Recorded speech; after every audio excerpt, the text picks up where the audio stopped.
I just wanted to share how, not necessarily bummed out I am today, but how lately it's just one thing after the other.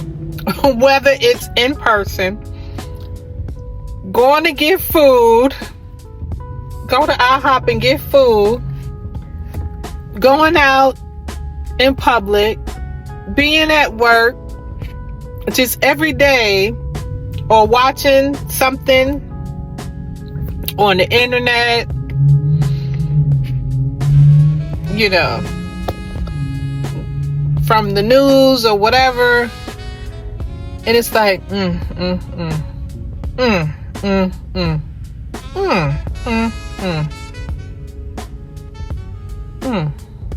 You serious?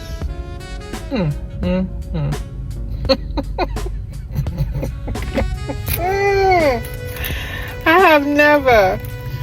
I mean, life is life, but these many.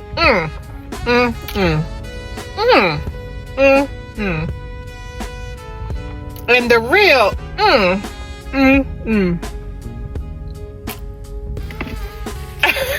I'm waiting for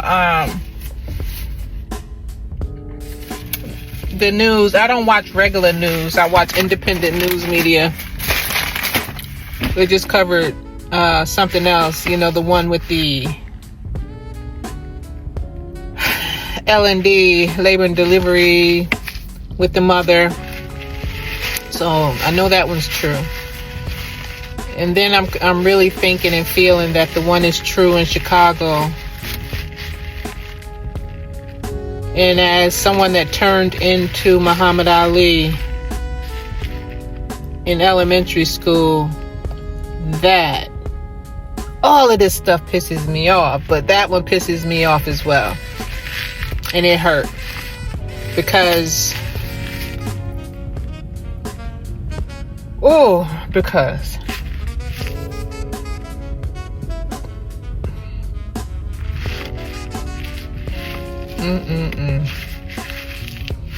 and then to hear the mother of one of the children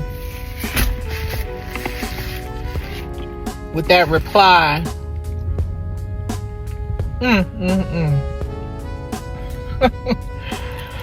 I'm glad somebody did a joke because it's not funny.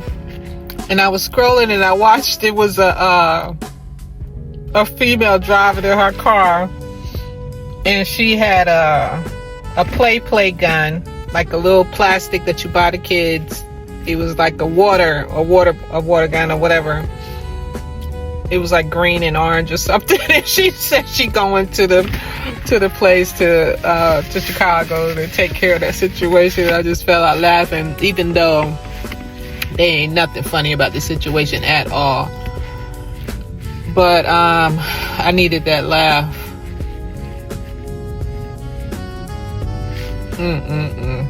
And then I'm getting my food. I'm in IHOP. And they bring my coffee first, right? And I'm sitting there because I'm like, to go. I'll take it to go. I haven't had eggs or bacon in so long. And so I got the eggs, the bacon. Instead of pancakes, I got hash browns. And this Hispanic younger woman, that look that she gave me, and that like sarcastic smile, because usually people walk past where you're waiting to go and said, anybody helping you? And I'm like, yeah. Anybody helping you? I'm like, yeah. So when it was her turn to come up and she did something else, and I looked, gave her a smile, head nod, and the way she looked at me, I was like, oh my goodness, I don't understand it. I don't get it. I don't know what's going on in this world. But it's a trip. And this part is like, people are tripping really bad to where they need to know your every move and control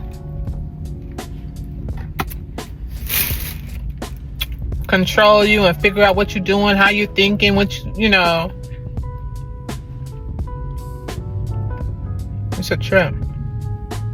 It is a trip. And if you're not giving them the ultimate time of your thinking and listening to them, and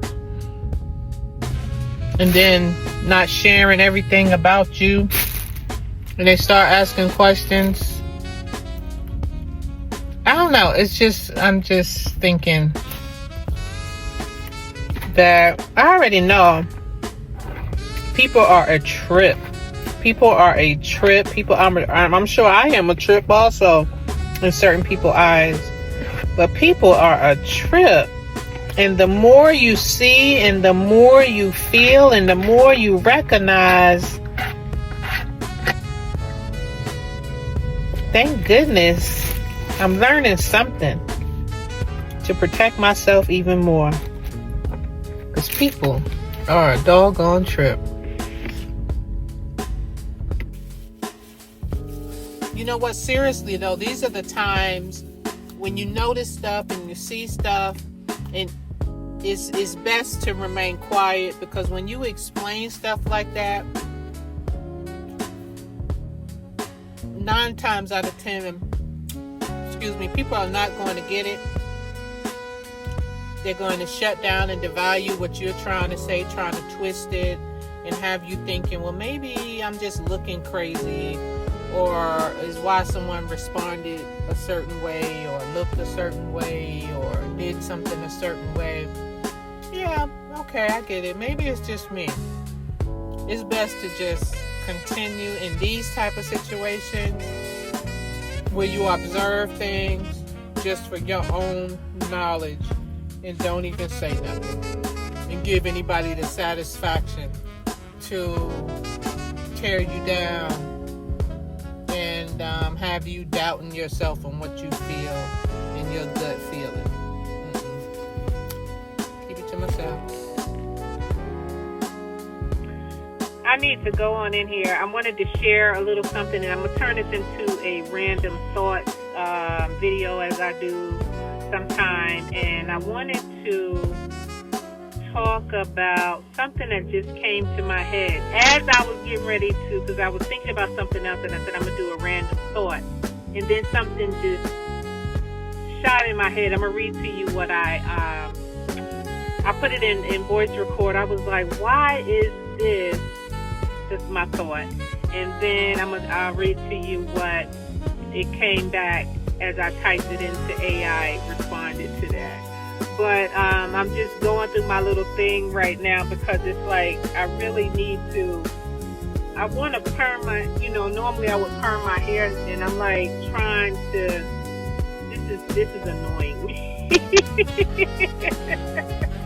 I guess I'll go home and blow dry it and flat press it, but I'm trying not to put a perm in and let it be. And then I'm trying to figure out my food for the week.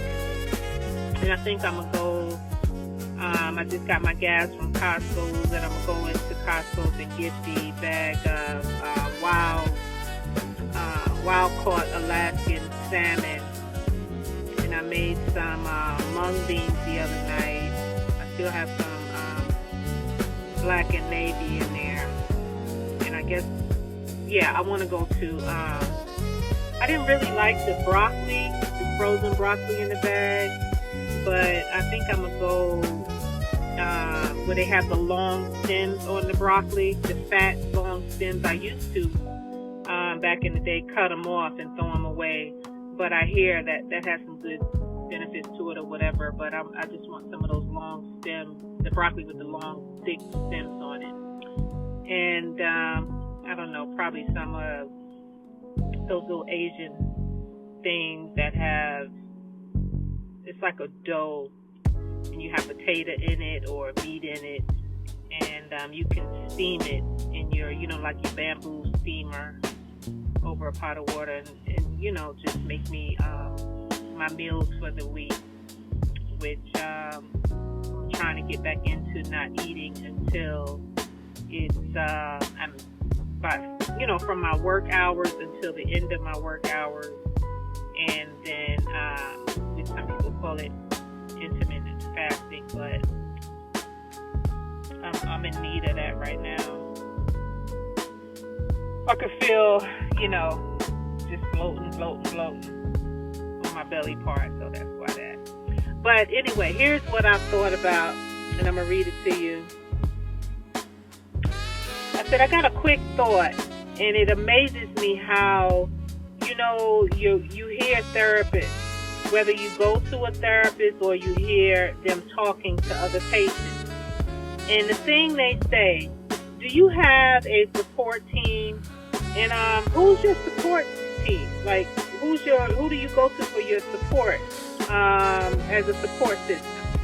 But then if they don't have family members or friends or anybody they can confide in as a support team, like me, I use the internet to brain dump. And so when you do that, then they say, what the hell are you posting online for?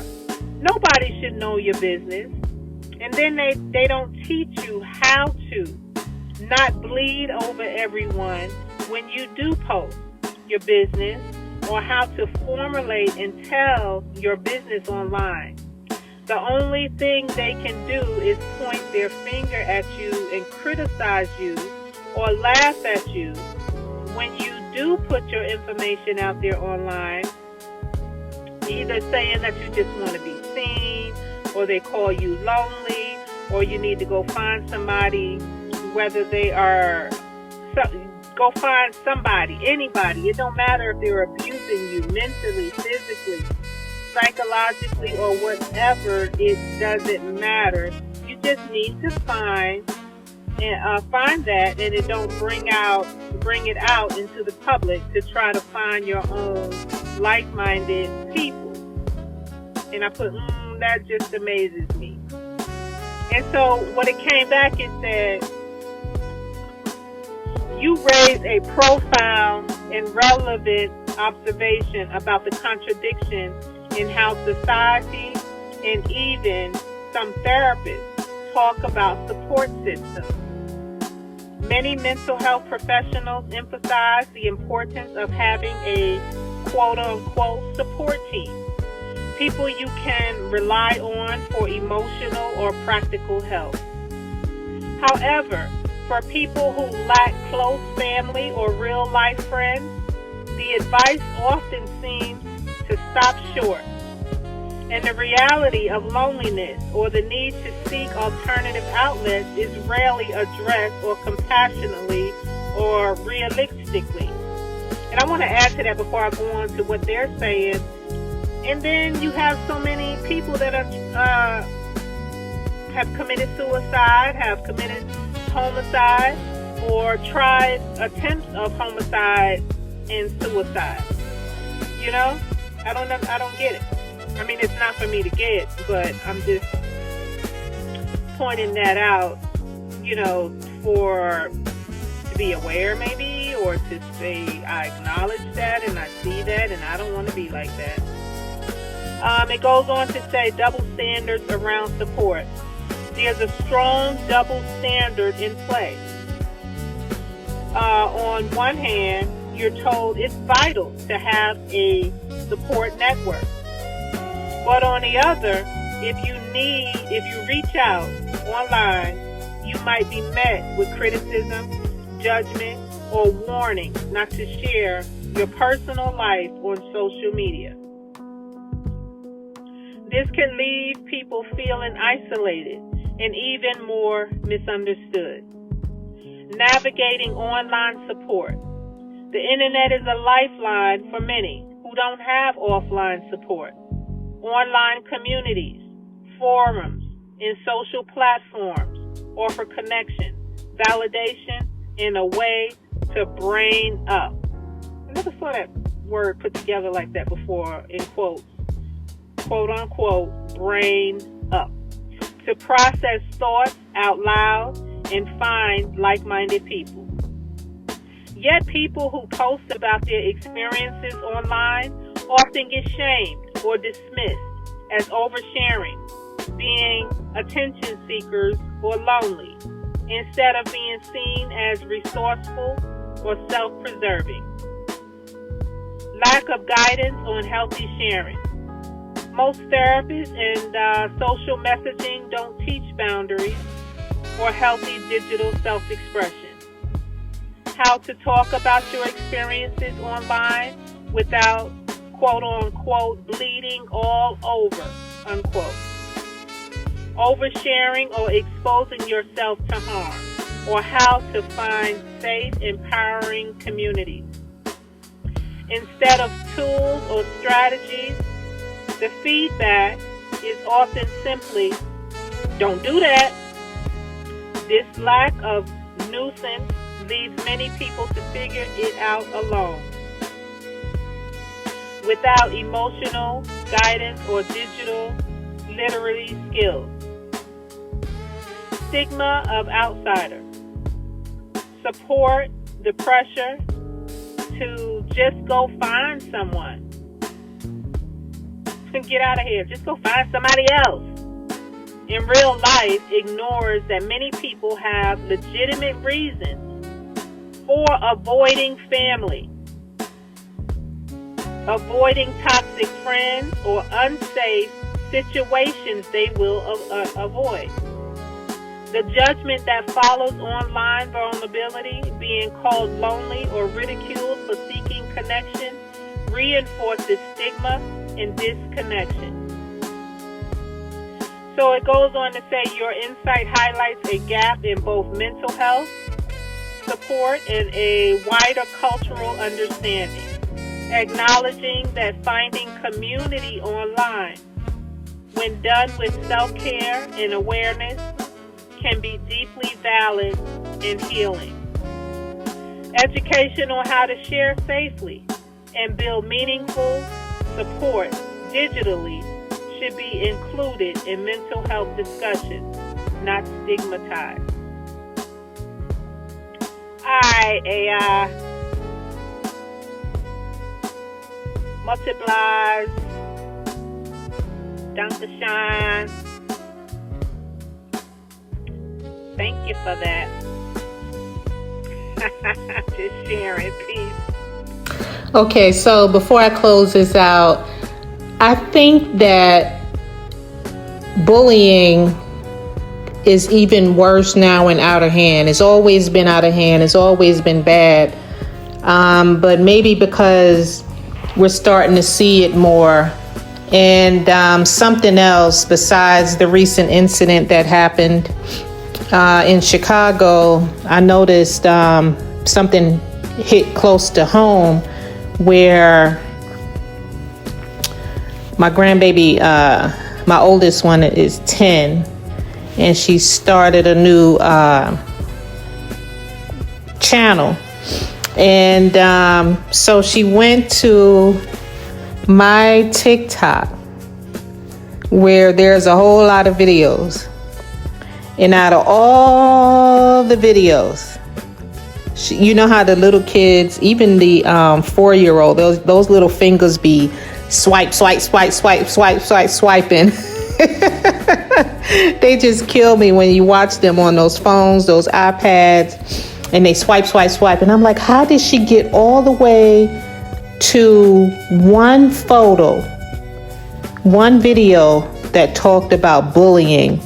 And it had the word bullying, bully, and bullies, or something like that spelt out on the picture. And that's the one that she liked. And I was like, that just told me something right there. And that's not good. So, I don't know. Society have a long way to go. It has come a long, long way. And from what I see from those that are opening their mouths, talking, giving specific examples and details of every situation, every wrongdoing details, not just calling names, not just responding with, words that don't describe the actual incident.